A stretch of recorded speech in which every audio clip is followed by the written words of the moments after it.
Hello fellas. Welcome back to Top 5 Choices. This is Haley from Top 5 Choices, and I hope you all are doing good. In today's video, I am going to do a detailed review and pick the top 5 best mini drone with cameras, 2022. After doing proper researches, we came to the conclusion that meets the best in terms of overall. Kindly leave a like if you find this helpful, and I'd appreciate if you subscribe to my channel and turn on post notifications if you haven't. We will be also providing affiliates link to purchase from Amazon. Kindly use it for best offers and purchase from anywhere in the world. We'll be back with more videos. The Evo Nano weighs just 249 g, and that means that, like the DJI Mini and Mini 2, it can be flown in more places than drones above the 250 g weight limit. This is a key selling point because most of us are casual users who only fly occasionally when, say, on holiday, away for a weekend or shooting a family gathering. The last thing we want to do is have to jump through complicated legal hoops just so we can occasionally fly in areas considered a bit more dangerous. The Evo Nano is 142 by 94 by 55 mm when folded, a mere 4 mm longer than the Mini 2.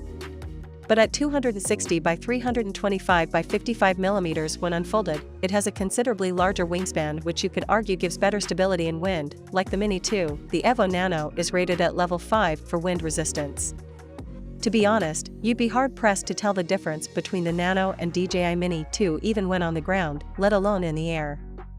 They are both very similar in design through the Evo Nano's rear propeller arms fold back horizontally rather than vertically, a bonus if the obstacle avoidance is off and you reverse into a tree.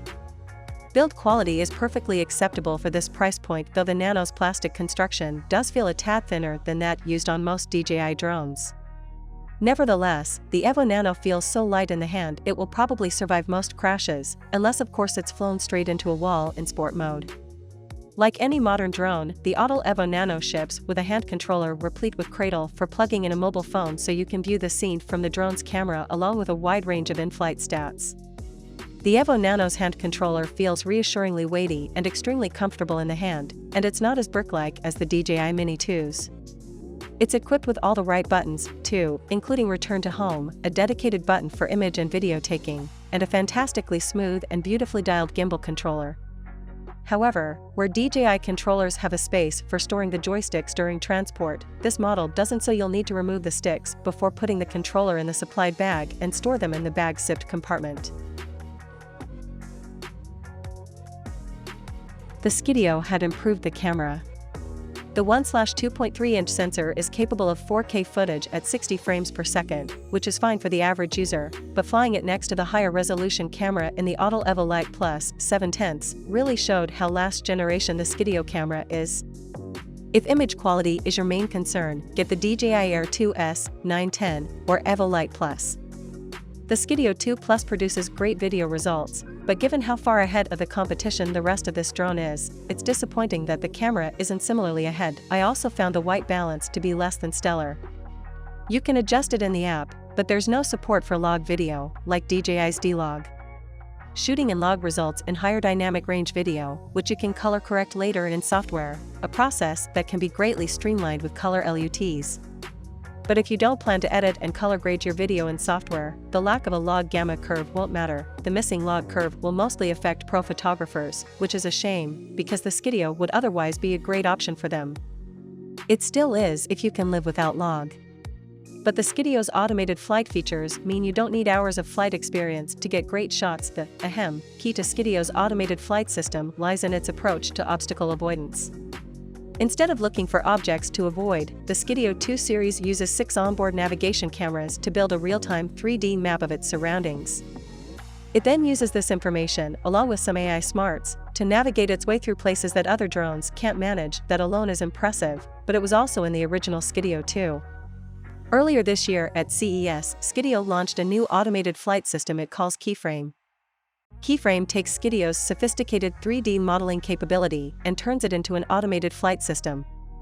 You can create 3D tracks for the drone to fly. All you need to do is fly to where you want to start, mark it on screen in the app, then fly to the next spot you want to be, mark it, and so on, using as many points as you want. When you've got all your keyframe points set up, the Skydio 2 will then fly through them, producing a smooth, continuous shot along your flight path. The results look far better than what I was able to do by hand. I also found the cable automated flight path very handy. It works the same way, but with just a start and end point and then a slider to adjust flight speed between the 2 points. The Mini 3 Pro has the signature DJI Mavic family looks. But whereas the DJI Mini 2 has sleek, Lamborghini Countach-esque lines like other Mavic models, the Mini 3 Pro is decidedly more rounded. The inclusion of the obstacle sensors and rounded gimbal mounts further add to this more curvaceous look, while additional design tweaks include propeller arms that have been made more aerodynamic and propellers that are larger than those used by the Mini 2 to help to increase flight times. The gimbal attaches to the drone on both sides of the airframe, which helps support the camera and its larger 1/1.3-inch sensor. Handily, this camera can be rotated 90 degrees to shoot stills and video in both portrait and landscape format. It's a feature that has no doubt been included for social media content creation, thanks to the popularity of TikTok and Instagram stories, but it's an extremely useful feature for photographers of all kinds. In terms of controllers, the standard kit comes with the DJI RCN1, which is the same controller that you get with the Mavic 3, Air 2S, Mavic Air 2 and Mini 2. This controller features a telescopic phone holder and no screen of any kind. A significant, but pricier, upgrade on the RCN1 is the new DJI RC Smart controller that we used for this review. It offers a large, clear 5.5-inch touchscreen with a 700 nit brightness, and weighs in at 390 g. This is only around 5G more than the combination of an RCN1 controller and a smartphone, and it offers a faster setup, as you only need to screw in the thumbsticks in order to start flying. When it comes to flight, the Mini 3 Pro offers 3 modes: Cine, Normal and Sport, which is a DJI staple across most consumer and prosumer models. Cine, which offers a max speed of 13.4 miles per hour, provides a slower flight speed with less sensitive controls for smoother cinematic video footage.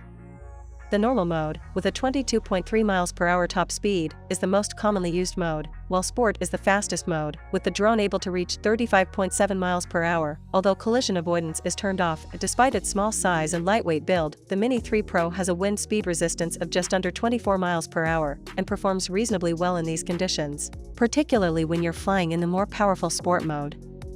Overall, we found the controls to be responsive and the connection between the drone and controller was reliable. Auto Robotics announced its long-awaited EVO-2 series drone at CES 2020 in January, promising vast improvements over the original EVO model launched back in 2018. Its most notable feature is a modular camera system, offering 3 models that cover a range of features that meet different users' needs, from consumers to professionals. The camera on the standard EVO-2 uses a half 48MP quad Bayer sensor and is the first consumer drone to offer 8K video. The EVO-2 Pro uses a larger 1-inch Type 20MP sensor that gives 6K recording, and the EVO-2 Dual features both an optical and a thermal camera in a single unit and also maxes out at 6K recording. The modular system allows users to switch cameras if needed on a single drone. The EVO-2 bears a strong resemblance to DJI's folding Mavic series of drones, though its body is substantially larger, and it doesn't quite fit in your palm. One thing that's a bit perplexing is that the bottom propellers don't fold neatly under. They jut out slightly, making it more difficult to carry the drone in hand. The EVO-2 features a total of 12 computer vision sensors located on the front, rear, top, bottom, left, and right side of the aircraft for omnidirectional obstacle avoidance. There are also 2 ultrasonic sensors located on the bottom of the drone for precision hovering. Auto claims a 40-minute battery life while flying in 35 minutes when hovering without wind. I found this figure extremely accurate. For comparison, the Mavic Air 2 clocks in at 34 minutes, while the Mavic 2 Pro tops out around 30 minutes. That extra 6 to 10 minutes of battery life will matter if you're performing an inspection or mapping a site. The battery is huge at 7,100 mAh and slides in and out easily. According to Autel, a patented Batlock system prevents the battery from ejecting during fast flights or crashes. 0.8 GB of onboard storage is available if you're without a memory card or as backup if you run out of space while capturing imagery. Media stored on the drone can be accessed through a USB-C port located on the right-hand side. On the opposite side is a microSD slot that can house a card up to 256 GB. The DJI Rise Teo is a small drone with an onboard nose-mounted camera capable of capturing 5MP photos and streaming 720p HD video. It is a lightweight and affordable quadcopter, perfect for flying indoors, ideally suited to newcomers to the hobby. It's easy to set up, just download the app from the App Store, power up, and you're ready to fly. Simple, this is one drone that really is almost set to fly straight out of the box. Simply download the app to your iPhone or Android phone or tablet, turn on the drone, connect to the app, and you're ready to go. The auto takeoff feature means you can be up in the air and exploring your living room from a new perspective before you can say chocks away. Propeller guards make navigation around objects less hazardous, so your main base is, probably, safe. Essentially, this is one of the best beginner drones out there. The onboard 720p camera allows you to view the world through the eyes of your drone and shoot photos and videos while flying. The flight time is stated as being 13 minutes, but we managed just over 11 on the very compact, full battery. Anything stronger than a very light breeze means that the Teo is not ideal for outside use, but that said, on the occasion that we did manage to fly outside, it packed a punch in the distance it can fly, and was still under control, if barely visible, when being flown up to 100 m away. The Teo is controlled by an app which can be found in the App Store or Google Play. It is very simple to set up. Once downloaded, boot up the app, turn the drone on, and press the connect button. This will take you to Wi-Fi within your settings where you can select Teo. Now that you are all set up, when you go back to the app, you should be able to view your surroundings through the lens of the Teo, and you are now ready to take flight. Despite the Teo being a generally brilliant drone, especially for beginners, it does slightly lack in its quality of flight when it comes to stability when hovering. I often found that shortly after takeoff the Teo would tend to go on its own little journey and drift off quite quickly. This problem could be a consequence of its lightweight frame or lack of GPS tethering, or maybe it's just in slightly less powerful motor/smaller props compared to drones which have been tuned for outdoor flight.